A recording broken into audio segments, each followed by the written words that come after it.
Okay, I'm going to call the meeting order. We have a quorum.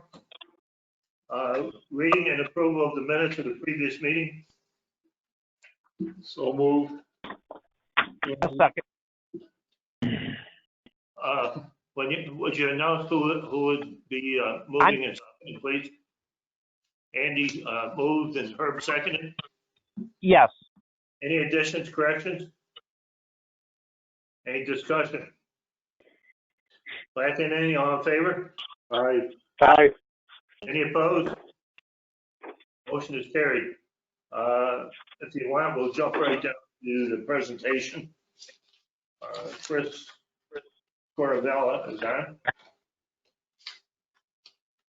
Services. Yeah, hi. Hi, good afternoon. Can everybody hear me okay? Yes. Yes.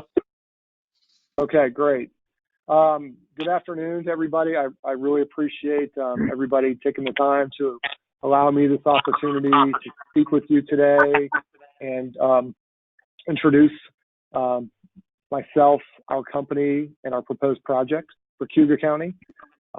Again, appreciate this opportunity. Under normal circumstances, I would absolutely be there. I hope you know in person to do this and to meet you all in person and talk to you face to face. But we're living in a very strange set of circumstances right now. So I appreciate you allowing me this opportunity to do this from a video conference and a call in, so we can keep in touch and we can communicate what's going on our side with everyone in the community, including yourselves and the board. So thanks very much. Hopefully this is not the last time we'll talk. Hopefully it's only the first time, and hopefully the next time will be in person. So thank you again for allowing me this opportunity to speak with you today. So if anybody doesn't have any initial questions, I can jump right in. All set? Go for Okay. it. Yeah. All right. Okay. Again, my name is Chris Cuernavaca. I'm the project director for the Garnet Energy Center, which is a proposed 200 megawatt solar facility in the town of Conquest in Cayuga County. Today what I'd like to do is just kind of take you through a brief overview of our company, the project, talk a little bit about the project area, how we chose the area and the location, a little bit about the proposed potential land use, highlight some of the key benefits and some of the project benefits that we think can be brought to the local community because of the siting of this project, and then answer any questions that you may have at this point for where we are at this point in the process. Again, typically, I would have had a few more members of our core team here, from our environmental permitting managers, construction manager, our project engineer. But due to the circumstances and really the material we're going to cover, which is an introduction to the project, I think, I'll be able to answer most of your questions in sufficient fashion. Okay, a little bit about us, NextEra Energy. So NextEra Energy is the parent company, or a parent company of the company that I represent, which is NextEra Energy Resources. NextEra Energy is a Fortune 200 company, publicly listed on the New York Stock Exchange, comprised of basically two main operating units. And the first is on the utility side, which is Florida Power and Light. If any of you have ever been and traveled to Florida, you're potentially familiar with the utility. It's the largest utility in the state of Florida and one of the largest utility companies actually in the country and the world.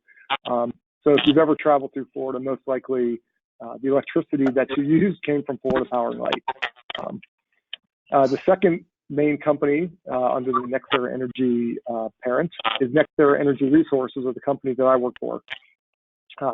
NextEra Energy Resources is the world leader in electricity generated from the wind and the sun. We have approximately 22,000 megawatts of energy generating projects throughout 32 states plus Canada. We've been operating in that sphere under this umbrella probably since about the late 1980s, early 1990s, when we really made a push forward into the renewable space, along with the continued operation of our utility, Florida Power and Light. So NextEra Energy Resources has a lot of experience and breadth in developing projects of this nature. A 200 megawatt solar project is a large project for us to propose, but it would not be one of our largest, but it would be a large project. We have all the capability and experience to bring a project like this through development, construction, and ultimately operation and manage the project. Flipping to the next slide, a couple of just interesting points, I think, about NextEra Energy Resources. We're definitely recognized in the utility space and the renewable space as one of the most ethical companies that exist and operate in this sphere. We've received annually numerous awards related to our commitment to excellence, the way we treat our customers, our employees, and really our motto really is to do the right thing. And we do that with everything we do, whether it's developing a project, constructing it, operating it, working with the community, and working with our own employees and people internally. It really is a company that can set itself apart and say that we really do try to do the right thing. Along with our vast resources from a financial standpoint, that really gives us the advantage when it comes to developing a project of this size and this nature. Okay. So one of the main questions we always get, of course, whenever we're first introducing a project and talking to people in the community is, how did we get to this point where we're looking at a project in the town of Conquest in Cayuga County? How did that happen? A lot of things come together for that to happen. And one of the first things, and it seems basic, one of the first things we have to have is good resource for a renewable project. So in this case, it's a solar project that we're proposing. So we do an extensive analysis of the resource that we determine to be available in sufficient quantity to be able to manage a project of this size. So a lot of work goes in ahead of time and upfront before we even determine a location for a project. The next thing you have to have is, after a resource, is you have to have land to be able to develop and construct and operate a project. And what we do is, once we identify a community in which we'd like to operate and propose a project, we work hand in hand with the local landowners to understand their needs and what their potential requirements might be if they were to partner with us on one of these projects. And I use the word partner, and I don't use that lightly, because our landowners really are our partners in these projects. Without them, we don't have a project. There is nothing to develop, and there's nothing to construct and operate. So we use the word partner. We don't use it lightly, and we treat them as such. And they will be involved in all stages of the development process, working with us as we're siting the project and the components, utilizing the land and what we propose, where we'd like to site certain components. We'll take their input and their feedback. They know the land the best, right? It's their land. They've been out here for years, in some cases generations, managing their land, and they know it best. And we'll heed all of their advice and utilize their guidance to build the best project we can that works for the project and also works for the landowners. So that's very key. So we have sun, we have land in this case. The next thing you really need, maybe not necessarily in this order, but you have to have access to reliable transmission. And transmission and the ability to transfer the energy that's generated from a project is really the anchor that determines the capability of any project, and then also it anchors the size of the project. So in this case, NYPA owns and operates and manages a 345 kilovolt transmission line that runs through Cayuga County and through the town of Conquest. And we determined that we were able to propose an interconnection facility that would be adjacent to that transmission line in the town of Conquest, and that there's sufficient capacity available for us to manage a project of the size we'd like to propose. And we determined, after our analysis and working with NYPA preliminarily, and understanding the flow of electrons throughout electricity through the market, that we would have the potential to build a 200 megawatt project based on the available capacity on that transmission line. So transmission is what really anchors a project's location and the size of it. So we have those three things. And then the last thing you really need to have a project is you have to have a customer. And in a renewable project, such as a wind, or in this case, solar project, you have different forms of revenue. And one of those is generating the electrons and selling the electricity to the wider wholesale market. And in this case, in New York, it's the New York Independent System Operator that manages the electricity in New York State. So the electricity that gets produced by the project would go directly into the New York State grid and to be utilized and managed by the New York ISO. The next form of revenue that gets derived from a project like this are renewable energy credits. Renewable energy credits are just a form of they're a form of a transaction where for every megawatt hour of electricity that's generated by the project, there's a 1 megawatt hour comparable of a renewable energy credit, one renewable energy credit that gets created. And those renewable energy credits can be sold into a market. Or in our case, we're selling to a customer, which is NYSERDA. In 2019, NYSERDA did a solicitation for a certain amount of renewable energy credits throughout New York State. And we participated in that RFP, in that procurement process. We submitted our proposal for the Garnet Energy Center project for 200 megawatts plus a battery system. And we were awarded a contract late last year and executed on that contract early this year in the spring, late winter, early spring of 2020. So we have a customer, and that customer allows the project to begin early stage development and move forward and begin the permitting and siting process. Okay. Any questions so far? Okay. Let's talk about Garnet Energy Center a little more specifically. Again, because this project is a project that we bid into the NYSERDA RFP, it is a project that is expected to help position Cayuga. I'm sorry? Can you hear me okay? We lost your sound there for a second. Could you start over on this slide? Sure, Yeah, sure. Okay, great. Okay.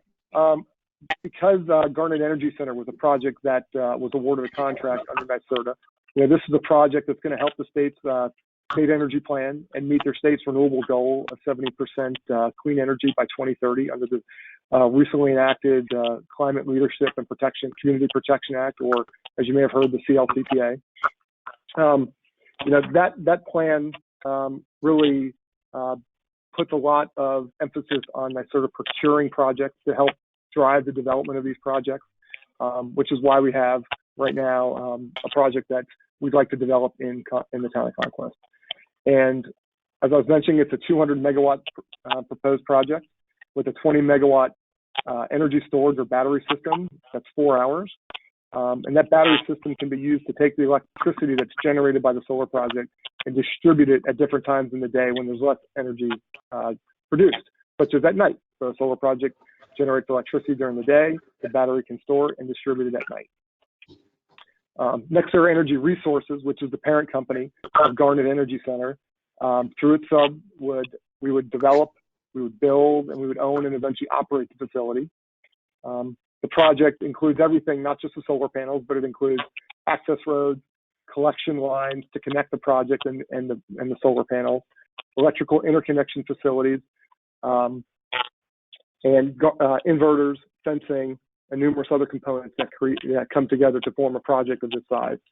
The interconnection facilities would consist of a 345 kV switchyard that would be located adjacent or very near the NYPA 345 kV transmission line that I mentioned before. That transmission line runs from Clay to Pennell.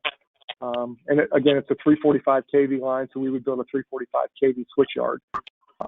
Those interconnection facilities would be developed and constructed by us, but eventually, after construction, which includes permitting, we would turn those facilities over to NYPA, and they would own and manage those switchyard facilities.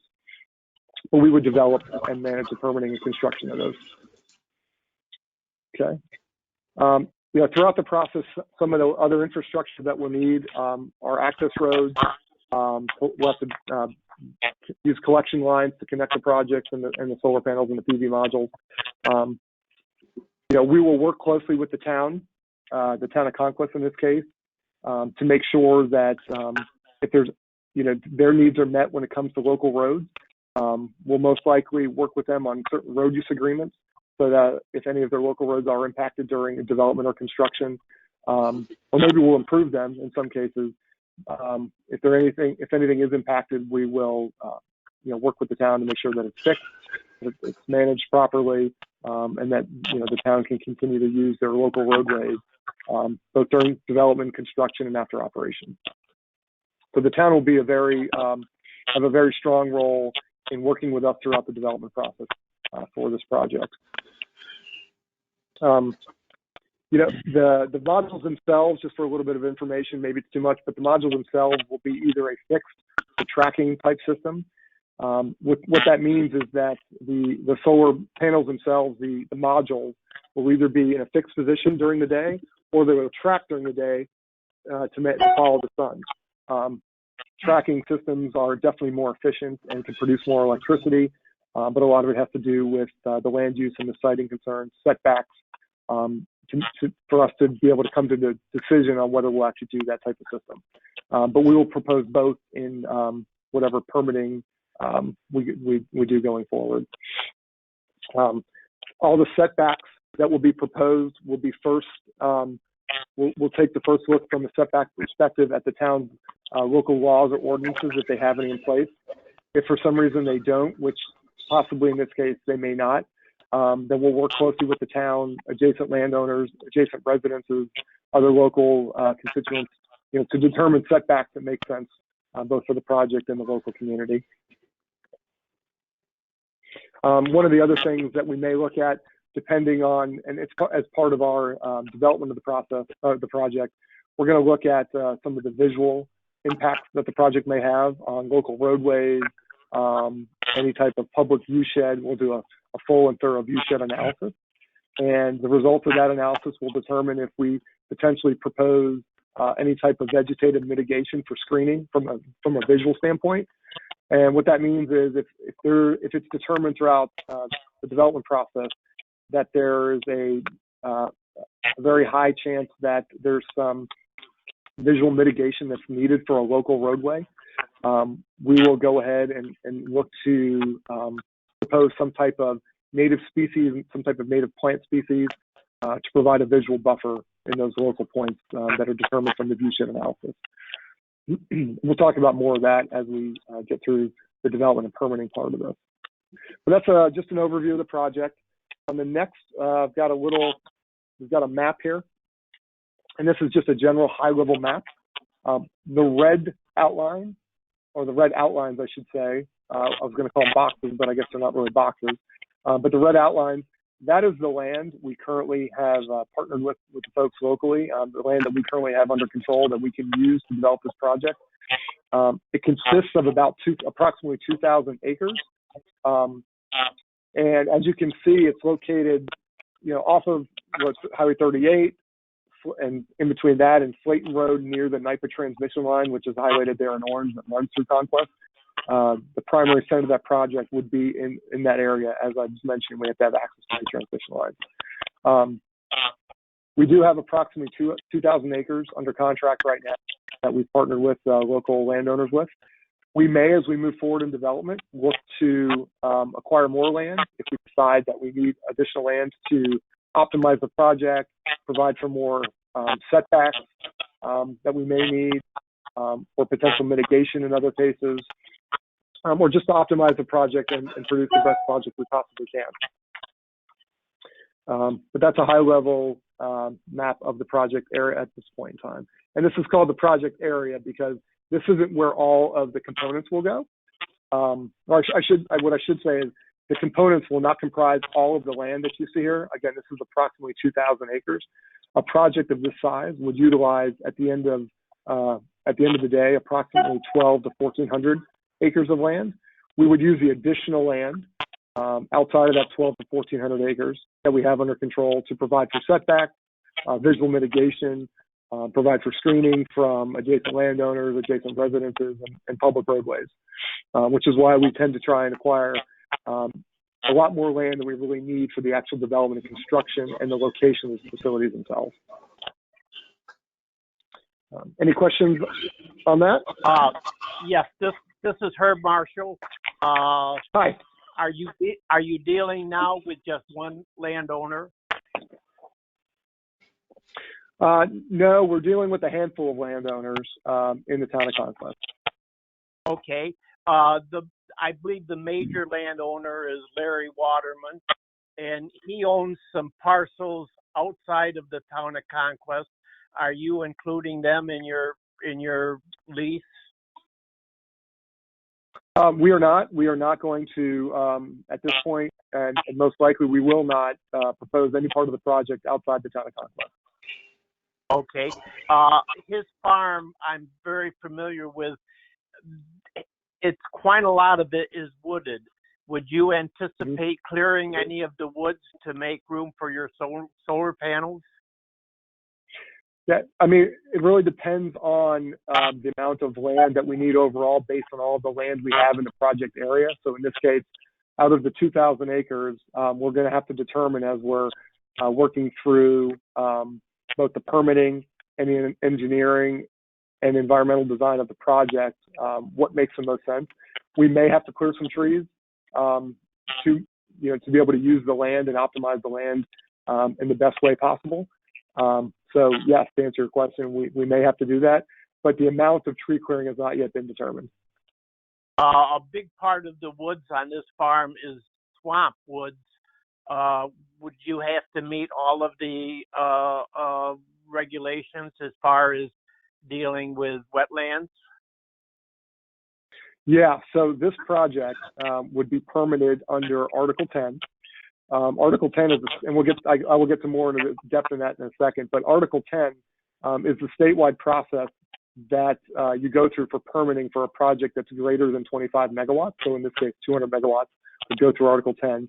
One of the main constituencies or one of the main overseers of that process is the New York's Department of Environmental Conservation, or the DEC. And they have obviously very strict requirements related to wetland use, topography use, land use, tree clearing restrictions, all those types of things. So we would be subject to their review as we move through the permitting process. Yeah. Okay. I have one other question. We've dealt with two other developers with solar projects, and one major concern in both of them is the developer having an adequate bond to protect the area in case the project failed or was discontinued, to revert it back to the condition it was in before the project. Are you anticipating being able to have that type of a bond? Yes, what we typically do prior to any construction on the project, we would work with the town to enter into first we would enter into a decommissioning plan that would outline all of the steps we have to go through once the project gets to the end of its useful life, or in some cases if it were abandoned earlier, which we would not expect, but obviously it could happen. So we would enter into a decommissioning plan that the town would approve, and that also, quite frankly, the state would approve as part of Article 10. Part of that decommissioning plan would be the requirement to include some type of financial assurance for the town to be able to return the land prior to the state it was before the project was constructed. Typically, the way we fund those financial guarantees is through a letter of credit that the town would be the beneficiary of. Rather than being bonded for it? Well, we found that it's better for the town for them to have direct access and be the direct beneficiary from a bank for a letter of credit. But we are open to other forms of it if it works better for the town. So that has not yet been determined, but typically we would use a letter of credit to provide the financial assurance. The letter of credit is only good as long as you are financially stable, though. No, the letter of credit would be issued by a bank, not by us. And the town would be the beneficiary of that letter of credit. Okay. Thank you. Sure.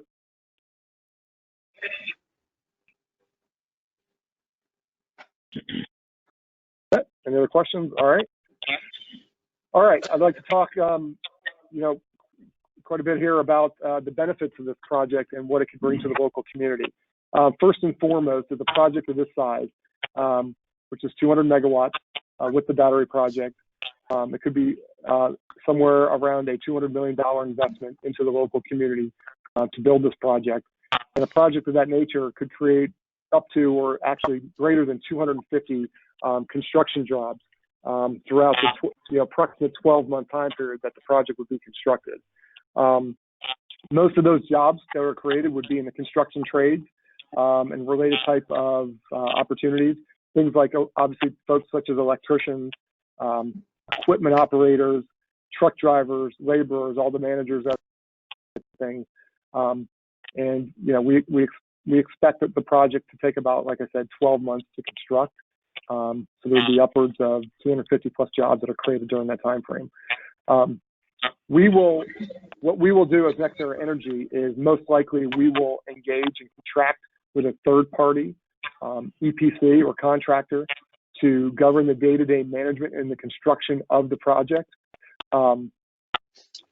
We will require that contractor to adhere to all of New York State's prevailing wage laws.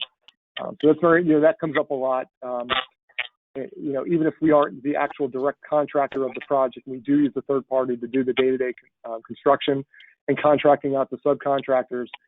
We do two things. One is we require them to pay prevailing wage. And two, we are bound by certain terms of our NYSERDA contract to distribute and spend a certain amount of our investment locally within New York State and the local community. And both of those things, we would bound and create a bound with our EPC to make sure that they adhere to that. So that's one phase of it. Of course, if there's other folks that are involved in the development and construction of the project, so folks like myself who's a developer, our permitting team, other core members of our early stage and later stage development team, and any folks we do bring in that are not local to the community, those people are going to be purchasing goods and services locally. We're going to be looking to hire contractors locally. And of course, all the dollars that get spent in the county while we spend time there provide a direct infusion of revenue into the county. And then, of course, I talked about the landowners. The investment we make with our landowners is income that these landowners can use to be diversified amongst their operations, however they see fit. In some cases, it may be to help them expand or at least keep operations going that they currently have. And it allows them really to have a chance to keep the land that they have, in their family for future generations. And, later on down the road, when the project's useful life comes to an end, in this case, we expect it to be 30 years, the land at that time would be required to be returned to the state it was in prior to construction. And that family can continue to use that land in the manner that they see fit. So these projects provide much needed support for the agricultural community. It allows them to diversify their income and keep land in their families for future generations. And we think that's a very big benefit to these projects. Of course, these projects can also create significant revenue opportunities for the town itself, the school district, and Cayuga County itself. One of the questions we always get, so I actually put it on paper because I seem to get this question quite a lot, and it's kind of a nuance. But once we build this project, the land that we put it on, in this case, the land that we've contracted with and partnered with our landowners in the town of Conquest, is currently zoned as agricultural land. And most likely, that land, once the project were to become operational, would, from a tax perspective, most likely convert to some type of commercial use, which means there would be a loss of an agricultural exemption. Well, that loss of agricultural exemption is an immediate benefit or an immediate increase in the tax liability associated with the land. And those tax liabilities that are immediate would be paid by us, not by our landowners, but paid by us, including any of the rollback taxes that are related to any of the loss of the agricultural exemption. So I think sometimes we forget to mention that when we talk about these projects locally, but it's a very important nuance of these projects and a very important and significant source of revenue that can go along with these projects. And so that's for the land. As it relates to the infrastructure improvements, the project itself, so the solar panels, the arrays, the inverters, the access roads, the interconnection facilities, the collection substation, switchyard, all of the improvements, of course, those will be subject to some type of taxable situation. Under New York state law, solar projects are exempt from property tax, but a local taxing jurisdiction can require a project such as this to enter into a pilot arrangement.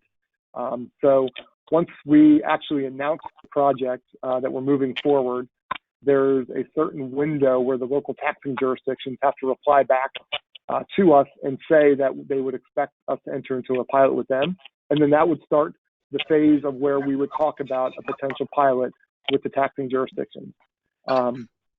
In other cases, what we have seen and what seems to work out best, which is why I'm here talking to you today, is we have seen a lot of times it's best for an entity or an organization such as the IDA in the local county to manage those negotiations and to take the lead role, of course, utilizing the input from all the affected municipalities.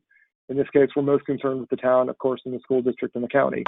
But a lot of times it makes sense for the IDA to take the lead role in negotiating those types of pilots that could be required. It doesn't have to be that way. The taxing jurisdictions could decide they want to negotiate separately, and that's fine. That's one path. It's just it creates different incentives for different competing interests if there's not one set of aligned interests from one group of taxing jurisdictions, which, as I've mentioned, could be better managed most likely by the IDA. But again, those are all things that have to be discussed going forward. That is not yet determined. And the only reason I'm here today is to introduce the project, outline the project, outline the next steps from the early stage development, and outline what the next steps for discussions related to any type of pilot could be, and also who would be involved in those discussions. And from our standpoint, it would make the most sense if all, the town, the school districts, and the county all had a voice, obviously, as we work through this, and are a party to any type of pilot that could eventually, at some point, be entered into. So we're looking forward to those discussions when the time's appropriate. That time's not today, of course, but at some point, we would like to take the next steps and start discussions with all the appropriate parties. Okay. A little bit kind of circling back to the development and permitting of a project such as this. As I mentioned, the project of this size in New York State is required to go through what's called Article 10 under New York State law, since it is greater than 25 megawatts. And we did actually kick off the first document submittal for that process back in January. And we submitted what's called a public involvement plan. That public involvement plan lays out information very similar and in the same manner as what I'm talking to you about today. It's not much more expensive than that, although it adds a little bit more information about the different local community organizations that we would like to reach out to and keep actively involved in the communications of the project moves forward in development. Like I said, we submitted that back in January of this year. We established a website at that point in time, so there was one center of location that we can manage for the dissemination of information. The department, the New York Department of Service, or the DPS, also maintains a website, a document management system once the process starts, where all of the documents that are submitted as part of an Article 10 process are kept for the public to see at any point in time. The public is also invited and can go onto that website and leave comments about the project. And those comments and their opinions and their questions are taken in as a formal part of the record, the written record for the evaluation of the Article 10 certificate during the process. The next step after the public involvement plan is to submit what's called a preliminary scoping statement, or PSS. This document really will lay out all of the different items that we will be required to include in the Article 10 application. So it's going to be detailed information about what studies we have to do, what time of year we have to do them, what their potential affected species might be, what potential environmental concerns need to be evaluated. It's a very detailed document that will include all of the information that we're going to be required to submit at some point in time. The submittal of the PSS also kicks off a process whereby a certain amount of the intervenor funds are distributed to parties who apply for it in the Article 10 process. In most cases, what we see is the local town that hosts the project, so the host community, in this case, the town of Conquest, would apply for those intervenor funds. And they can use those funds to help defray the costs that are related to being the host community and being part of the Article 10 process. So they can use it to pay for attorneys, consultants, outside engineers to evaluate the potential project from their standpoint and their view as a party to the project. Once we get to that point, actually, also as part of the middle of the preliminary scoping statement, that would also kick off the time frame where the local taxing jurisdictions under Property Tax Law 487 would need to notify us, the developer in this case, and Garnet Energy Center, that they will require us to enter into some type of pilot arrangement for property taxes under the exemption laws of Real Property Tax Law 487. So at that point in time is when the real discussions can really take those next steps and begin to take shape. Of course, we'll be in constant contact with the town, with your permission, with the IDA as well, of course, as we move closer to those milestones. And we can have deeper conversations about those types of things as we get closer. Once the preliminary scoping statement is submitted, no earlier than 90 days later, can we submit our Article 10 application. At that point in time, the application is submitted to the PSC. And the first step, once it's submitted, is for the state agencies and the PSC and the siting board to determine that the application is compliant, or it's a completeness determination. It doesn't mean you're granted a certificate. It doesn't mean it's approved. It just literally means that the application is complete and they can now begin to evaluate the merits of the application. Once they do that, which typically occurs 60 to 90 days after we submit the application, that kicks off a statutory 12-month review process. So just looking at a time frame, and we'll get to a preliminary schedule here in a second. If we were to submit an application on December 1st, let's say, or January 1st of next year, there would be a 60 to 90-day period where the application would be reviewed for completeness or compliance. If that were granted on, say, March 31st, at that point in time, the 12-month process would actually start for them to review the application. And during the review period, there's all kinds of information submitted by all, including testimony and rebuttal testimony, and it's all administered by the administrative law judge. There could be hearings on the project for certain areas that the parties are differing views on. And then at some point in time down the road, during the 12 months, an administrative law judge will issue a recommended decision. And then that information would then go to the PSC's siting board, and the siting board will ultimately determine the merits of the proposal and the application, and potentially issue a certificate 12 months after the compliance date, which would, in this case would be sometime in 2022. And I'll go through the schedule in a little bit more detail in a second. So that's a lot of information if you haven't been through this before. I think the main takeaway is that this is a lengthy process. We're in the very early stages of it. We're just beginning the early stage development and the early stage permitting, and reaching out to the local municipalities and working with the town on next steps moving forward as part of this lengthy process.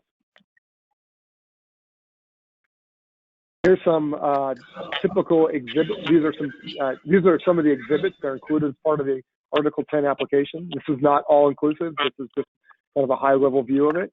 So you can see that it includes extensive information related to land use, impacts on aviation, other environmental considerations, all of our preliminary design drawings and what the project proposal could look like, how we're going to actually construct it, and the methods we're going to use in construction, taking into account all types of environmental concerns, visual impacts, effects on transportation and cost of facilities and noise, and of course local laws and the electrical interconnection process. It's a very extensive process, and what it intends to do is drive home a project that can be cited to minimize or avoid environmental impact to the maximum extent possible. And that's what we'll try to do throughout the development and permitting this project, is to develop a great project that the community can be proud of, that we're proud of, that really does take into account landowner concerns, the town's concerns, adjacent landowner concerns, to develop and deliver a great project that can be operated for years to come and provide benefits to the local community for years to come. This is the same map you saw a few minutes ago. with one inclusion, which is that circle that kind of goes around the project. What that represents is a 2-mile radius from the project area, which are the red outline shapes. That 2 miles is what has been determined will be the study area for the Article 10 application. So in other words, we have to consider as part of our application and part of our study process related to different factors, we have to go out at least in some cases 2 miles from the project area to determine potential impacts of the project on the community and on the environmental impacts and setbacks and things along those lines. So that's what that is. This 2-mile radius comprises about approximately 27,000 acres. So it's a wide area, wide range. So we'll be doing lots of studies. We've already started some of them. Things like that I think there was a question about wetland impact. We'll be looking at wetland impacts. We'll be looking at the impact to certain avian species, birds and bats and all those types of species. We'll be looking at the topography. We'll be looking at land use, setbacks, all of those types of considerations, visual impacts as part of the permitting process and the development of the project. Okay. Down to the next. Okay, I started talking a little bit about this, but a little bit more about the project schedule. Kind of as I mentioned, we submitted our public involvement plan back in January of this year. We are working towards the goal of submitting our preliminary scoping statement, which again lays out all of the information that we need to include in our Article 10 application. We're working towards submitting that PSS sometime in the third quarter of this year, in either August or September, most likely September. After that, no earlier than 90 days after that, which in that case could be potentially Q4, we would submit our Article 10 application. And then, working through the timeline based upon the 12-month statutory review process, we would look to and expect to have a siting board issue a certificate sometime in the second quarter of 2022 so that we could actually start construction in later 2022, whether it's in Q3, Q4, take into account our 12-month or approximate 12-month construction process and begin commercial operations sometime in the later part of 2023. So this is all very preliminary. This is, where our goals are right now. A lot of this is going to depend upon how the development goes going forward, the challenges we come across, both in development and the permitting process. And we'll adjust accordingly as we move forward. But this is what we are working towards and expect to try and do from a development cycle. Okay, so that's a high-level view of Nectar Energy Resources and the project. Again, one thing I'd like to really emphasize is that as we move forward, I think I said this before, I hope this is only the first time that we are able to talk to you about the project, not the last. I'm always available, and other members of our team are always available to answer questions for the local community, including, of course, the IDA. We believe we can develop and deliver and construct and operate a great project here in Cayuga County and the town of Conquest. It's a project that could create a significant amount of new jobs for the local community. It's a significant investment for us into the local community. There's potentially millions of dollars in revenue that could be attributed from this project to the local community. And it is a way, and the project is another way that we are supporting our local landowners with additional income to help either with their farming operations or to use for however they see fit to manage the land that they own, both currently and for their future and their future generations. So we believe we're proposing a great project for the local community, and we look forward to doing everything we have to do and working really hard to develop and deliver a great project that we can all be proud of. So again, I appreciate the opportunity to introduce the project to you today. Hopefully I've given you quite a bit of information. Hopefully it was more than you expected. If it wasn't, and there's more, I'm number one, happy to answer questions now. And going forward, of course, we'll be happy to answer any questions as we move on through the development of this project. So thank you again. And if there's questions, I'll be glad to answer them. So obviously this is a long-term project. We likely won't see an application for quite a while, but the point is that people are starting to talk about the project, and we wanted to make sure that you had all the information in case you get questions from what's going on up there. So are there any questions for Chris? You answered them all, Chris. Did we have anybody call? Public? This is Herb. How important is your rate that you get for your electricity, and how long is that guaranteed for? For the electricity that's produced from the project?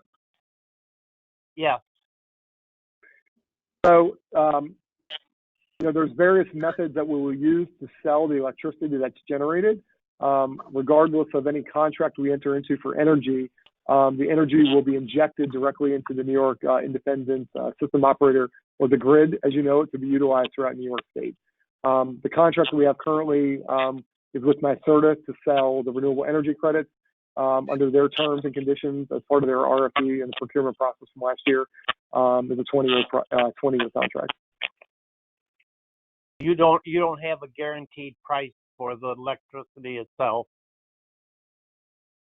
That is something that we will absolutely work towards as we develop the project, for the development of the project. So depending on how we decide to manage the project, we will choose to either contract for a fixed amount of electricity to sell to a third party, or we will sell through the wholesale market to the New York Independent System Operator. But those, that has not yet as been determined. Okay, thank you. Sure.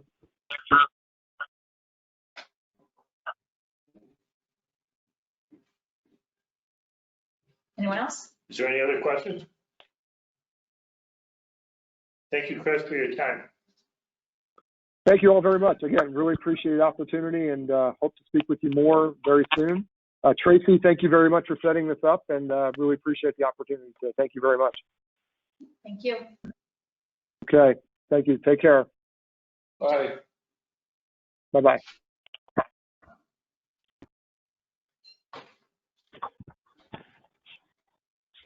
Okay, back to the regular meeting. Bills, communications. So the first three are bills. NYSEG, all you can see was $125.32. That was paid online. We have the second quarter invoice for CCIDA. And we also have a bill from the citizen for those two public hearing notices that we had recently. So those are the three bills. And then Piper was on the line. We lost her, but just wanted to inform you that Page Trucking had reached out. Piper Titus at Page Trucking had reached out. She indicated that the project construction is a little bit behind because of everything that's been going on. You see the letter here. She requested an extension of her ST60 for the sales tax through November 30th. We ended up going just through the end of the year because that extra month doesn't make a difference to us one way or the other. The way that the resolution and the agreement is set up allowed us to make this change administratively since there was no additional benefit. I did talk to Ray about it, and we didn't see any reason not to help them out. Their FT60 was due to expire at the end of June, so we were able to get ahead of that and get them. No, it's fully understandable. Yeah. It's great. So, but just wanted to bring that to your attention that happened, and that they are now have that benefit through the end of this year, and they expect that shouldn't be an issue at all. Things just got slowed down. No, it's very difficult. Yeah. It's hard. It's hard. Life is hard right now for all of us. So that's it. That's the bills and communications. Is there a motion to pay our bills? So moved, Andy. This is Herb. I'll second it. Thank you. Is there any discussion? Any questions on the bills? This is Herb again. The bill from you for $5,100 or something. How long a period of time is that for? So that is for the second quarter. So it's for. That's a quarterly bill, right? Correct. Okay, thank you. Any other questions? All in favor? Aye. Any opposed? Thank you. Any opposed? Bills are paid. Report of the treasurer. So you see here, we did invoice the CMI project. So that is here. Oh, it looks like it landed on the wrong line, actually. Oh, no, it's a small project because it was sales tax only. So you see the fees from CMI in there. And then some interest. We built an additional a few acres to the Patterson land lease. He ended up farming a few more acres than he anticipated. So we issued an invoice and he paid an additional $300 for his land lease over the industrial. And then you can see the other bills that were included here in terms of the CCIDA administrative, the citizen, and postage from that quarterly bill. And then the NICEAG bills on there. So pretty standard stuff here. I do have a bunch of the paperwork for our new bank accounts. I just need to get all the signers to fill them out. So I'll be coordinating with John and Herb. I'll be coordinating with the two of you to get those signed so that we can get everything into all those different bank accounts. But we have the customer information forms and signature cards and all sorts of stuff to coordinate with you. So we should be able to get that done in the next month, as long as I can catch up with the two of you. And that's it on the budget report. It's a motion to accept the treasurer's report. So moved, Andy. Second, I'll John. second it. Thank you. Discussion on treasurer's report. All in favor? Aye. Aye. Any opposed? Any opposed? Carried? Thank you. Unfinished business.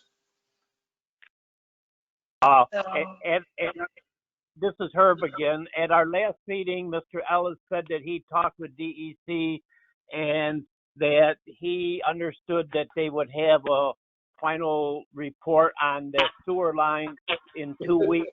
And I don't see it even on the agenda. Have we not heard anything from them? Have they been contacted? I reached out to Jennifer yesterday and I have not heard back from her. But I've not gotten anything from them. It must be Mr. Ellis didn't know what he was talking about. I shouldn't say that. How would you know? I'm sure that they were just relaying the information that they got, and whatever happened at DEC happened at DEC, and they're just relaying what was said to them. But clearly, they're still backed up on our engineer. I did speak with Chris, the engineer from Probst, and he said they did another project in a different region that had a much easier time. So I wonder if maybe there's some sort of backlog in our particular region that's causing some issues. So, but I'll certainly let you know when I hear from Jennifer. She did not respond to my email yesterday, but. Okay, thank you. Herb, from Soil and Water, we've been having some issues with DEC too. Matt, I can't remember his last name, but he's been overwhelmed and they're not even doing the inspections timely like they have been. Not trying to make an excuse for DEC. If you don't mind, I just thought of this right now. Doug Selby, the former city manager, is probably going to continue working for the Water and Sewer Authority. Would you mind if I had him look into that whenever he can? Sure. That's good. Okay, we have a meeting tomorrow. I'll mention that to him tomorrow. Thank you. Like I said last meeting, if Trace wants, I can reach out and tell him it's up to whatever. Yes. Do you think they do any good or if it do harm? I don't know. I mean, at this point, it can't hurt. Yep. To at least ask them if they think it'll hurt, or maybe they'll have some sort of an explanation at this point as to what's going on in our Maybe region. give me some more details. Yeah, at this point, why not? Sure. It's been like 6 months, so. No, and usually they don't make any promises, and then it goes through the back channels. Any other unfinished business?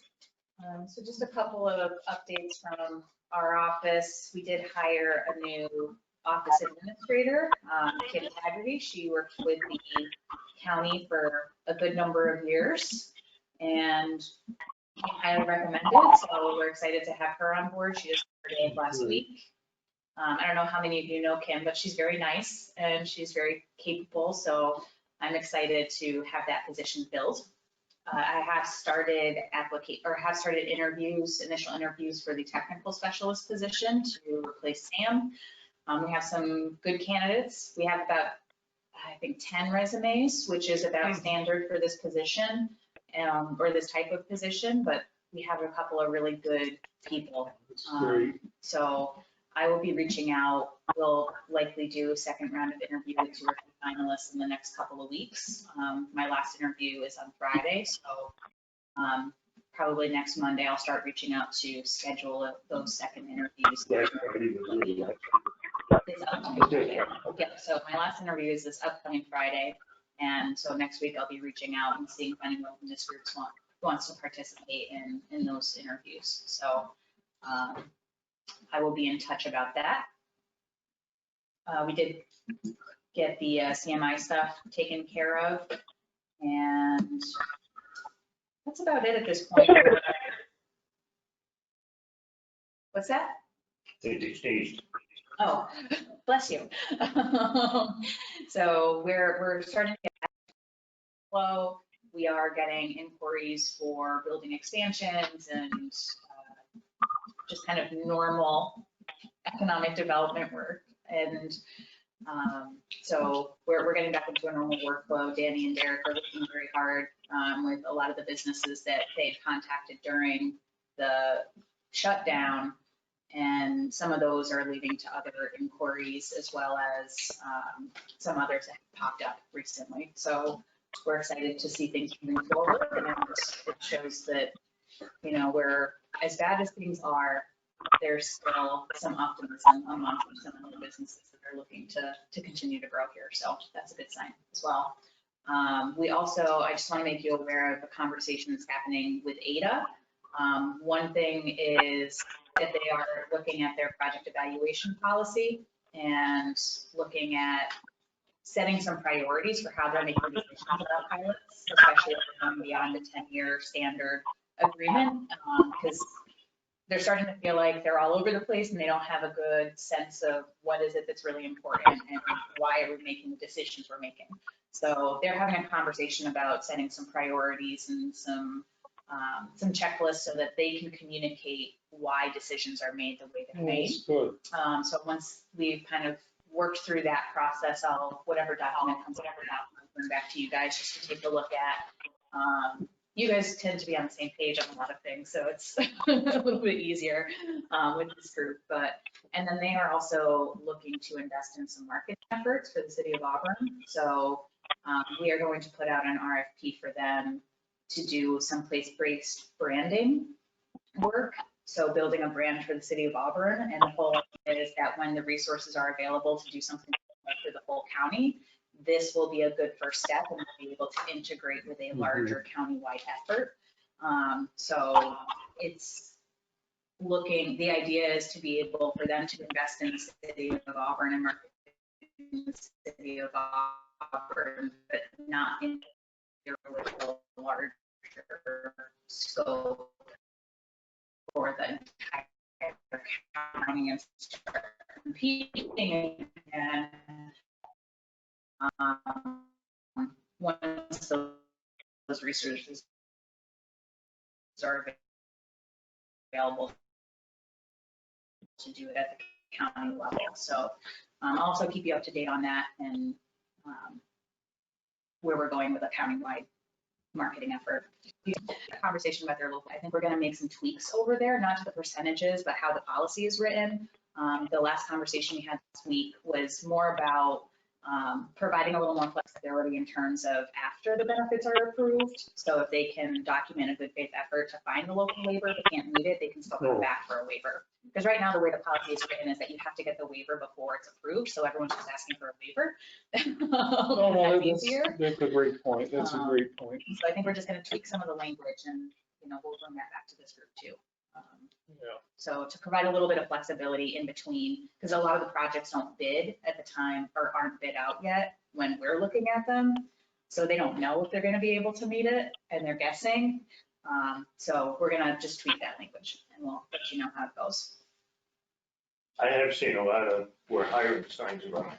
Yup. Quite a few, quite a few. Yeah.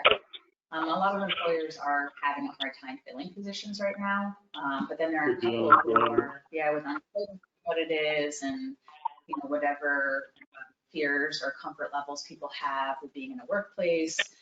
It's a struggle right now, but then it's also there are a couple of businesses that are filling positions that they've never been able to fill before.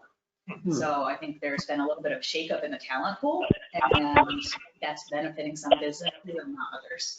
So it's going to be a struggle, though. Generally speaking, it's a struggle. So I think once the extra 600 drops off, It's you'll this see a week. lot less for hiring. Yeah, it's this week or next week. yeah, I think as of right now, unless they do something with federal stimulus and additional package, it ends at the end of July, I believe. Yeah. Like, I think unemployment will continue, but the extra 600 will stop. So, Which was just insane. yeah, I think there were good intentions there, but it certainly created some Well, I could see, getting people to their actual payroll. actual or 90%. Yeah. But not making more on unemployment. Yeah. And I think what they were trying to do was even the playing field between states, because different states have different levels of unemployment. So they're like, well, if we just do 600 across the board, it's easy. But at the end of the day, it really caused some heartburn for some employers. So we'll see. We'll see how that plays out. And I think you're right. Once that drops off, That's what happens when government does stuff. Well, then the other thing that I think is going to be a big deal is the moratorium on the rent. Once that shakes, now all of a sudden people won't have the 600 and they've got to pay back 3-4 months of rent. Too bad. Well, that's what, but I don't think the government should ever train them. That's right. That way. But yeah, so we're keeping an eye on things. Luckily, regulations aren't changing quite as quickly as they were. Things aren't coming out every day anymore, which is giving people. We'll almost got to at least do one a day. Yeah, so we're not seeing. We that close the constant- bars and restaurants Friday, then they'll really get some screaming. So, but that's about it now. And we had the State of the City this morning. There are some other seminars here. I just wanted to point out that the State of the County was moved to August 6th. We just had to postpone it a couple of weeks. So that one, but if you already registered, your registration will carry. We have schools and tourism next week, so those should be interesting. Any movement on the barrier out there? Kim is working on it. It was not getting off my desk, so Kim is working on it. We She had was a making little some discussion phone about it calls. the other day. Yeah, no, she's making some phone calls to get some quotes on those barriers and helping me to kind of move that forward because it was stuck. It was stuck on my desk. Good choice, because that's all she ever did was purchasing. I'm so happy. Okay. Any questions on the unfinished business? I guess the sewer line is always going to be unfinished, so you got to keep pushing that. We'll keep pushing it. Is there any discussion from the group? Do we need an executive session? Nope. Anything else to come before this meeting? I move we adjourn. I second. Thank you. Herman, I think Paul? I think it was John. John. Okay. All in favor? Aye. Any opposed? Thank you. Hopefully we'll get back to normal soon. I hope so. Thank you. Thank you. Bye.